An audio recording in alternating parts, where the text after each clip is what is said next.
All right, this video is going to be about water properties. Where do they come from and how do they help life and why is water necessary? Oh, there's my face right over the thing.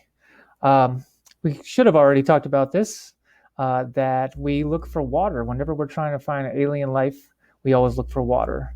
Why is water so important? And we talked about that there's a number of ways, but we already talked about how liquid water is necessary because it allows movement of molecules, right? The atoms in a solid are stationary, so you're not going to get any movement there. Particle A is not going to interact with particle B if they're completely on the other side of the solid from each other. And in a gas, the particles move too much and they're unlikely to run into each other. But in a liquid, you have movement, but the movement is contained into that space, right? And so this is what allows for the movement of molecules and particles, which is then going to lead to the chemistry of life happening. But why is water a liquid, right? And so this is now where we want to get into a little bit of chemistry. Um, that keeps happening. That's awesome. So here's our water molecule. Um, here are some red words that you should know about, like covalent, right there, right? A covalent bond is when two atoms are sharing their electrons. So you get a better look at the water molecule to see the different valence electrons. And of course, here's our covalent bonds where those electrons are part of the hydrogen and the water atoms, right? Here, keep moving my face. This is how it's going to go, I guess. Here's different ways to represent the water molecules. I put this in here just to kind of remind us of these things from chemistry class. Maybe we'll remember these things from chemistry class. We have our Lewis dot structures here, just showing the valence electrons, and then of course we show the bonds in there. But most of the time we represent the bonds as those lines. The lines represent the two dots, of course. And also most of the time when we write these things, we don't show these extra valence electrons right there, right? We only show the lines and we just understand that the other valence electrons are there. But that's the structure of a water molecule, right? But the covalent bonds are important. And this is one of the first things that we really need to know for the whole rest of the class. A lot rides on this idea because there's two different covalent bonds. There are nonpolar and polar covalent bonds. It has to do with the way that the electrons are shared. In a nonpolar bond, the electrons are shared equally, and in a polar bond, the electrons are shared unequally. What does that mean?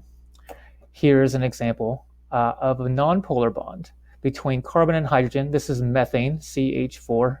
And of course, again, each of these would be just a line when we're drawing them as our standard way we show the covalent bonds. Now, the dots are important here because you might notice that the dots are more or less in the middle between the carbon and the hydrogen, right? So they're being shared equally.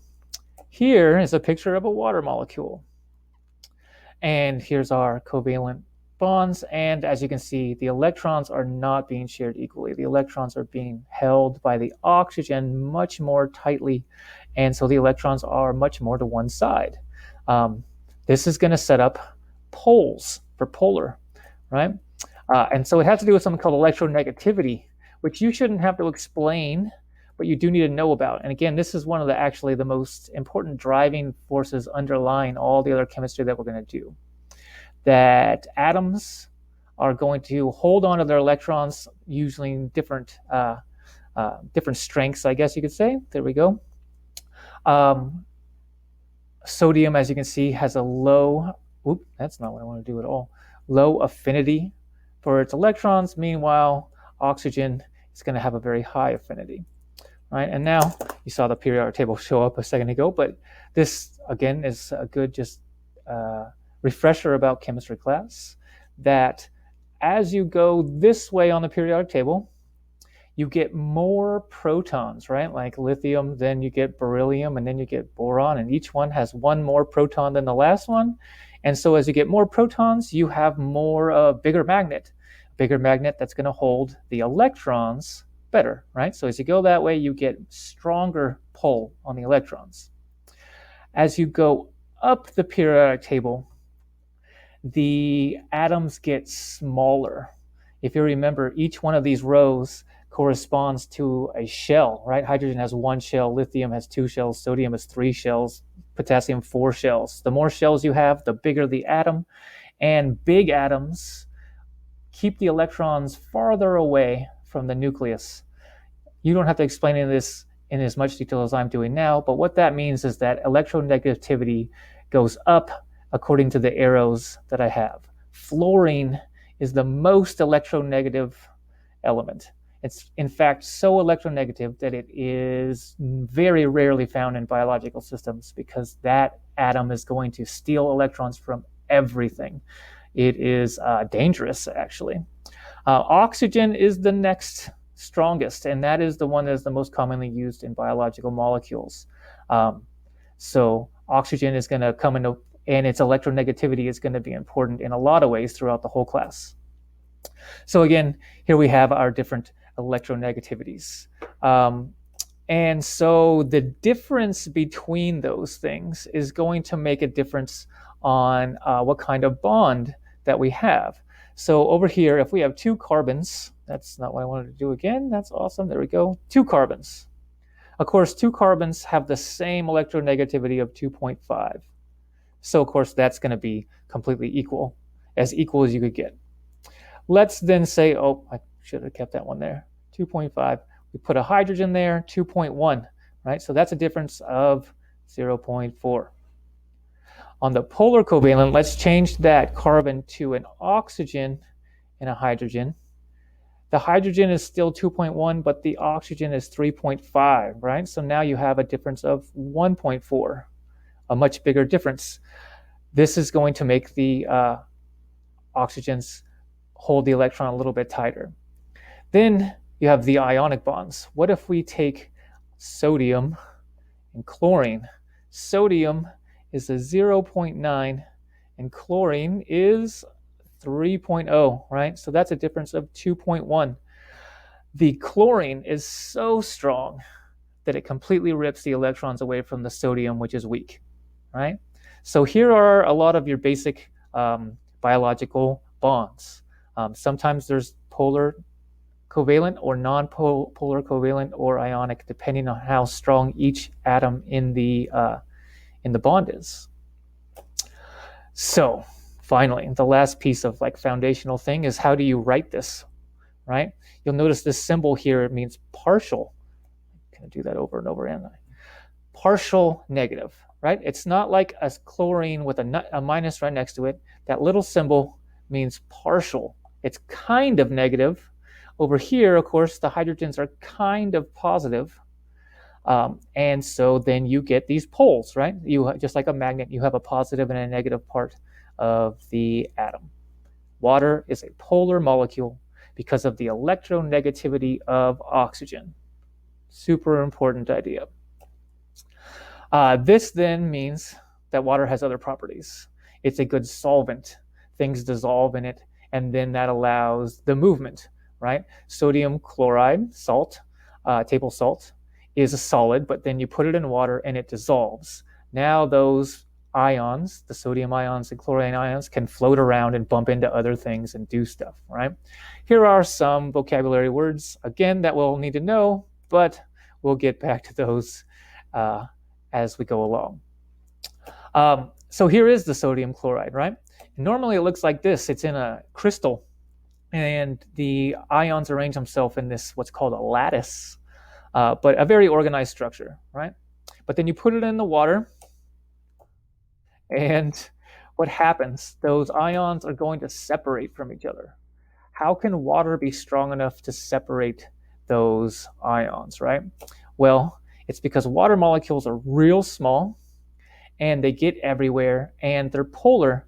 And so basically you put your salt, which is basically two big magnets, into a sea of tiny little magnets. And so the water molecule is going to arrange itself around the sodium ion, right? Like it's going to make what's called a hydration shell. With the negative part touching the positive. Notice like the oxygen is the negative one, and so it's going to be closest to the positive part.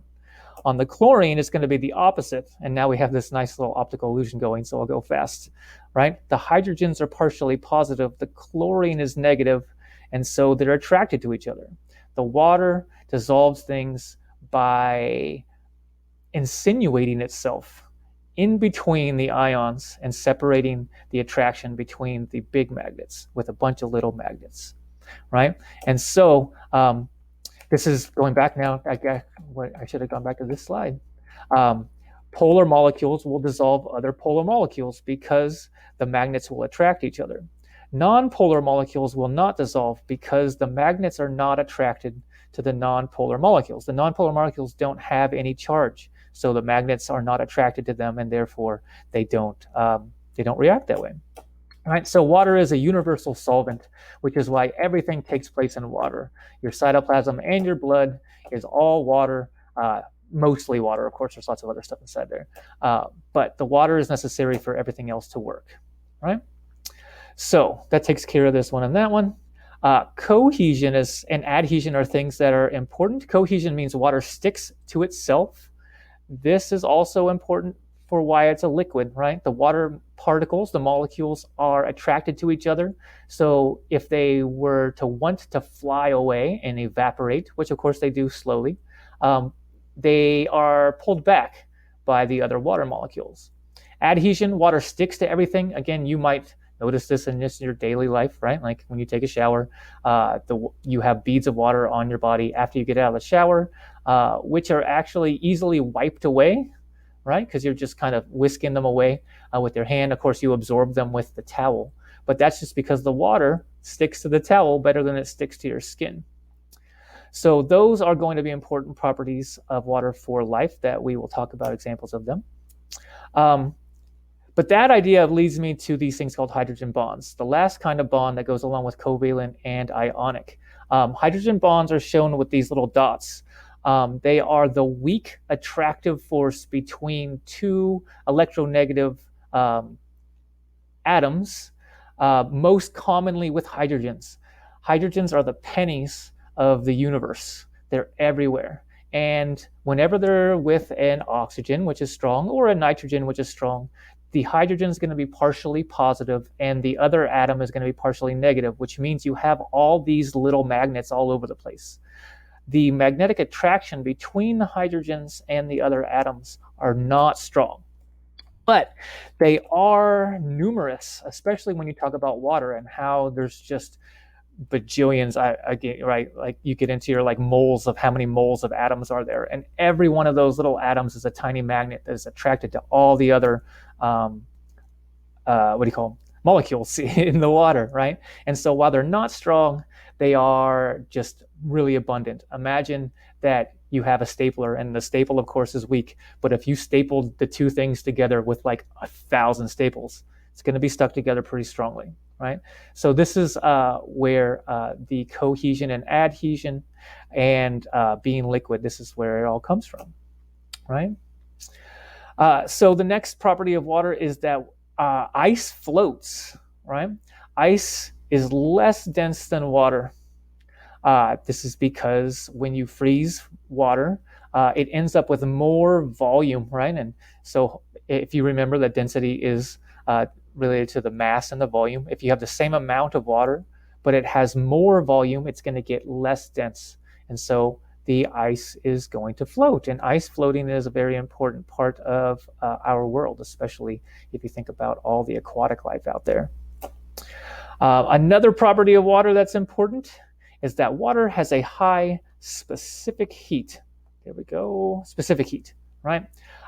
This means that the molecule resists change in temperature. You have to put in a lot of heat or energy to make water heat up, but then it holds on to that heat. If you maybe remember from chemistry class, things that have a high specific heat absorb a lot of energy and release it slowly.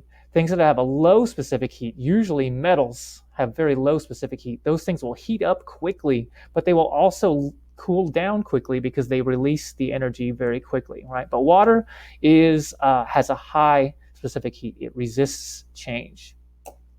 Finally, not only does water resist this changes, it takes a lot of energy to make it change phases. In particular, this one up here, the what's called the heat of vaporization sometimes, how much energy you have to put in to make it go from a liquid to a gas. So in this graph, as you go to the right, you get more and more heat that you're adding, right? So you imagine you have a pot of water on the stove.